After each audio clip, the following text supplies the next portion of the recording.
Hello YouTube, this is Sam Gerrans from ḥurūf.com. Today's Sunday the 15th of September 2019. I'm still working in the God protocol work and so on, and other bits of technical work, but I wanted to make a short video to address the subject of men at university. Now, if you don't know me, you don't know my channel, basically I look at the Quran from the point of view of its actual contents as opposed to what this religion called Islam claims, and but this isn't really on that subject. Universities for men. There are a couple of reasons why I want to address this, just things that have happened in my life with people that I'm close with. And I went to university. I did a 4-year degree, and quite honestly, I mean, my degree was in a language, and if I were to have my time again, I have to say I wouldn't go to university. The only real benefit of being at university is that you're now no longer intimidated by anyone who's been to university, because I'm not saying everyone who goes to university is stupid, they're not, but there are quite a lot of stupid people, and it seems that now more and more stupid people are being rolled into universities. Universities are basically indoctrination centres that are designed to get you into debt. One of the things that people who go to university think about universities is they think that the lecturers are there for them. They think that somebody becomes a lecturer at a university because they want to teach people like them. No, they don't. People become lecturers at university quite often because they can't do anything else. They have been through the system of education, and by the end of it, they are actually incapable of thinking or working outside of it. Their only hope is to become published, to be able to produce some work that other people who are like sort of similarly retarded by their indoctrination will peer review and agree together that this is good, and this is their work, and this is the only way they can get any sort of status in the world. Their teaching requirement when lecturers teach, when professors teach, is basically the tax they pay to the time tax that they pay to the university to allow them to stay there to write their papers. Okay, no professor really wants to teach. They have to teach to stay in the university, but teaching is not what they're there for. They're there for their research, and so just know that about a university. Second thing about university is it's a business, and a bit like when what mortgages did to the house market, well, that's what student loans are doing to the price of a university degree. You used to be able to work your way through a university degree, and also a university degree used to be worth something. If you had a university degree, it meant something 30, 40, 50 years ago. Now it doesn't. It doesn't really mean anything except that you submitted to a process of indoctrination long enough to get a piece of paper. That's all it means. Certainly in the West. I don't know, maybe there are countries where it's still worth something, but in the West it isn't really worth anything. The other point of it is, so what I'm trying to say is you've got a worthless piece of paper that more and more people are being sort of sucked through this machine, and at the end of it, the piece of paper that you've got is worth nothing, but it cost an awful lot more than it cost before. Going back to my degree, actually my degree was in language and literature, so it was a humanities degree. Really, that degree, to be honest, I could have got the knowledge that I got from that degree from hiring somebody to help me to write university essays. Well, okay, that's a couple of $100, and you could do that, you could do that across the internet. Now, reading, 40, 50 books of Russian literature and writing essays on that, well, again, okay, you could get that done privately at $500 maximum. And then you've got the language content. Well, frankly, I would say that a university, if you really want to learn a language, is the last place that you'd go. The best thing you can do is to learn something of the pronunciation, and then go and live in the country and work in the country and learn grammar on the fly, and you'll speak much better. And take some classes, take some courses. Okay, let's say and also you won't be having to pay all of the course fees, etc. over that time, and you'll have a job of some kind.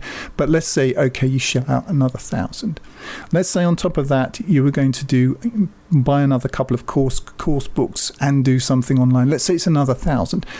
You got $3,000 over, let's say you can condense it to 2 years of intense learning, especially if you're disciplined and stay away from people who speak your own language in that country, plus you've been earning money over all of this time.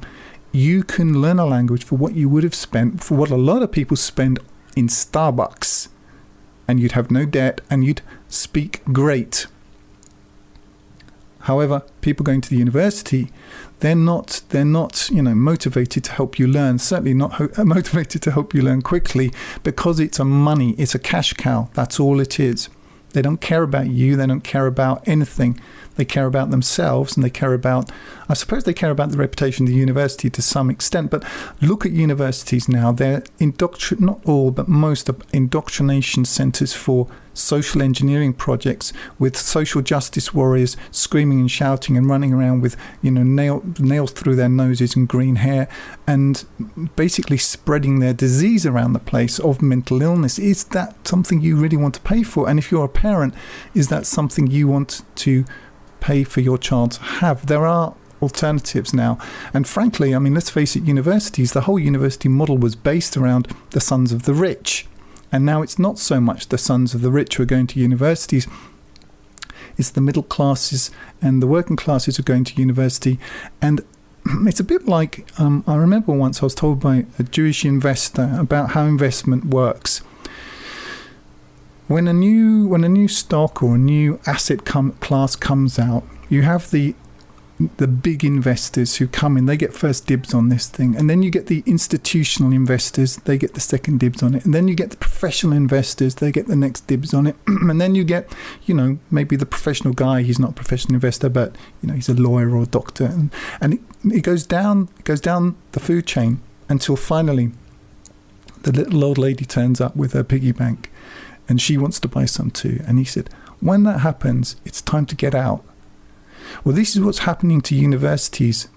It's the little old ladies with the piggy banks turning up to get their degrees. So really, I would say that in a lot of cases, and excuse me, it may, obviously I am generalizing here, and there may be exceptional universities, and there may be exceptions within universities, like particular departments where it's not so much the case. But in the vast majority of cases now, you've got green-haired, somewhat disturbed or very disturbed women mainly going to university now, with all of their psychological baggage, and being taught by the same. If you look now, the number of professors and tenured teachers at universities are disproportionately women, especially in the humanities areas and so on. If you're a man, do you really need this? Is this going to help you? I would suggest that in the vast majority of cases, or maybe in just the majority of cases, that it won't help you. What it will do is subject you to a form of psychological torture for 3 or 4 years, at the end of which you're going to know nothing of any use. And also what they'll do is they'll inculcate you into the cult of feelings and opinions. They're trying to get this into the STEM subjects as well, but certainly if you're in the humanities, if you're doing literature, liberal arts degree, it's, even when I was at university, and this is 25 years ago, and I know that it's a lot worse now, it was really about indoctrination. The books that you read, that's what they're trying to do. That's what they're doing. And the women, and now they've got women, heads and chairs and so on.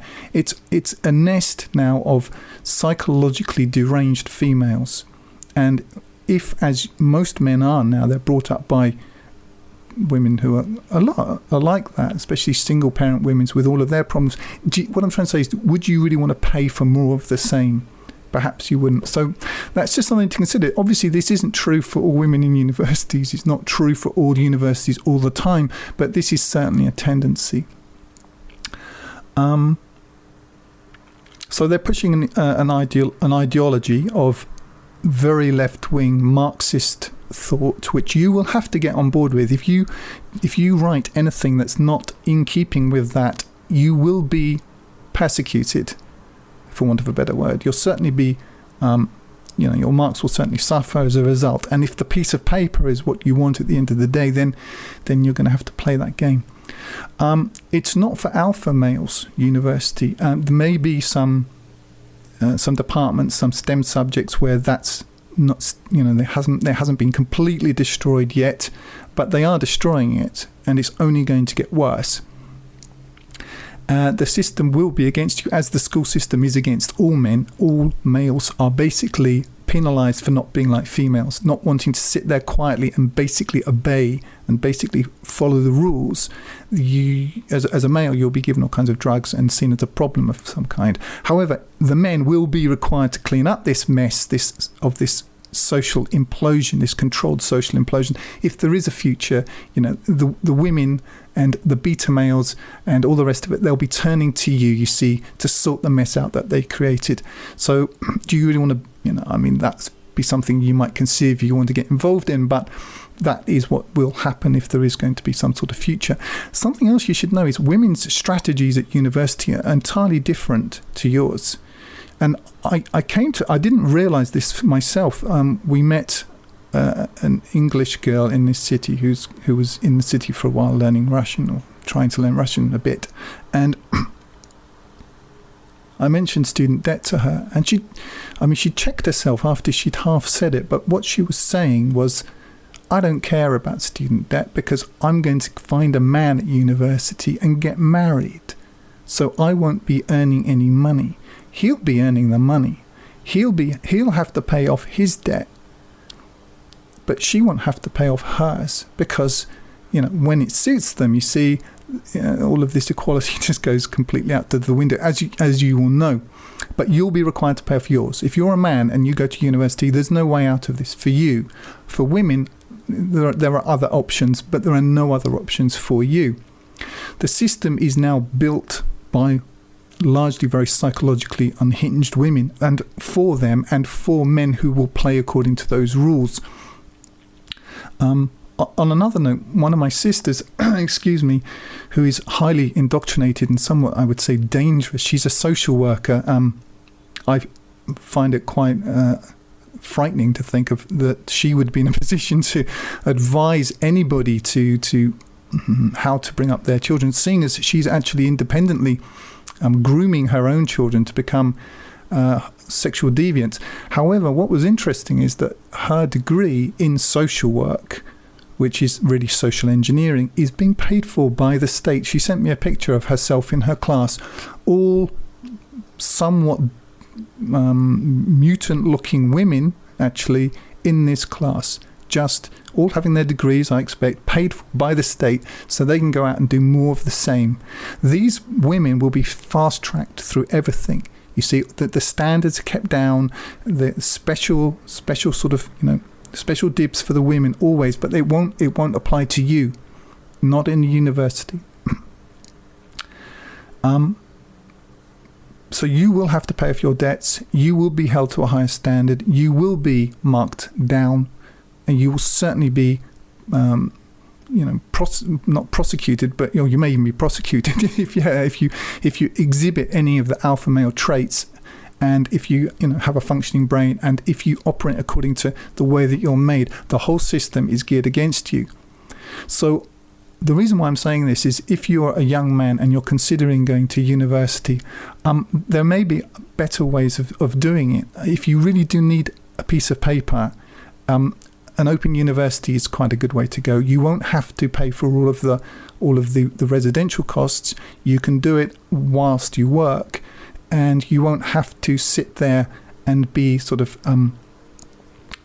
to acquire the culture of beta males and these social justice warrior type, psychologically deranged females. You'll be able to get on with whatever it is you're doing and I suggest, starting a business or whatever it is that you do. But there are other ways of doing it. If I had my time again as a language learner, and obviously courses are different, and there will be exceptions. If you want to be, if there's something very, very specific you can only learn under a certain professor at university, go to university, fine. But if you're university shouldn't be the default response to leaving school for young men. It should be something that they consider amongst a range and really ask themselves, is this the best place for me? And if you're going to university, you should go to university understanding what you're going into. You're going into an indoctrination process run by and for women and deviants, all right? It's not for you. It's not for you. If you're a heterosexual alpha male who believes in God, especially, it's going to be all against you. So don't expect it to be anything else. If you are going to go, understanding where you're going, check out particular colleges, check out very particular departments, because what I'm saying is a generality, and there will be differences and divergences within departments and under particular professors. But, choose carefully, and especially understand that, or if you're young, that this is a financial, if you're a young man as opposed to a woman, there's no way out of the financials of this for you, and this decision for you is going to be with you for the rest of your life. And certainly it's the case in America. You can't claim bankruptcy against student debts and so on. So I just wanted to put that out there as a way of offering my 2 cents worth as regards university, especially now as we're in September, so people are off into their first year of psychological and educational indoctrination. I hope that helps, and that's all for now. If you're listening on YouTube, you can download my full translation of the Quran free using the button in the top right hand corner, or buy the hard copy there at 10% less than on Amazon. I also encourage you to sign up for the Quranites Plus newsletter on the site to get occasional micro updates. You can download the audio from my YouTube videos to your mobile device using the links in the drop down below. I recommend meetquranites.com to connect with other Quran alone believers. Like if you like, comment if you have something constructive to say, and subscribe to get more each week. And use the link in the drop down below to donate if you would like to help me keep doing this. And remember, this life is short, eternity is long. If you want good trees, plant good seeds.